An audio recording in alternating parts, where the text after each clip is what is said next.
The story of a man who loves his daughter so much that he's willing to seek out a teacher that everybody in his circle of influence rejects. A man who's willing to walk by those people with Jesus. Walk by, put his hope, parade by, and reject and not care about their scorn or their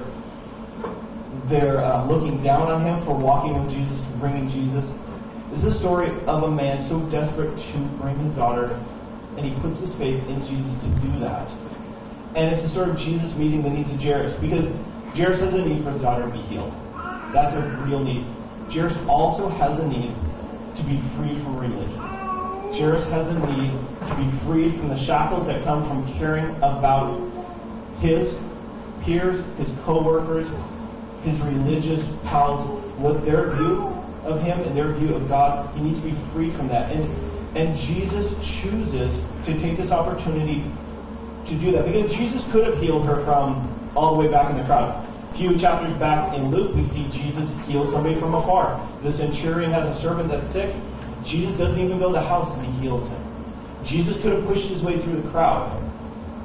We see that elsewhere in Luke, where Jesus works his way through the crowd. But Jesus stops, ministers to a woman that Jarius and his peers would have rejected, makes Jarius wait, and then walks with Jarius to his house in front of his co-workers and friends to free Jarius from the bondage that he's in, because he cares more about Jarius and his relationship with him than just a simple healing. In both these stories, I think there's stories of how God sometimes makes us wait. Because what he wants for me, what he wants for us, what he wants for you, is more than just a physical healing. He doesn't want just to be physically well. He wants you in right relationship with him. And he knows what's best. He knows that sometimes it's best not to get what you need right away. Because what's best long term is relationship with him. And I think in my life, and I think in a lot of our lives, that's hard for us to wait on. We kind of look at Jesus as the dude with the shiny toys. I want what he has. I want to go there and punch the buttons. I want to get healing, or I want to get wealth, or I want to get a good family, or I want to get a spouse, or I want to get a job, or I want to get these things from Jesus now. I don't want Jesus. I don't want relationship with Jesus. I don't want that. I want things he has. And it's good to be healed. There's nothing wrong with being healed. There's nothing wrong with miracles. Those are good things. God does them because he loves us. But he loves us more than just giving those things to us. And I also see in here, we see a dad.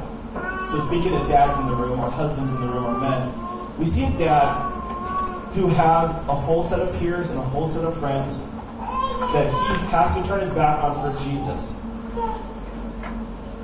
And as men, we like to be esteemed by our peers. We like to be esteemed by people who we respect. And I don't know that I'm always as quick to turn my back on that for Jesus. To reject fishing Sunday mornings with my brothers, to be with the fellow believers. To reject golfing with my friends, to be about what God calls me to be in a small group, to be spending time with my family. To reject anything that distracts, and then face a ridicule that must come with that, because I'm choosing Jesus over these people, and they won't get it.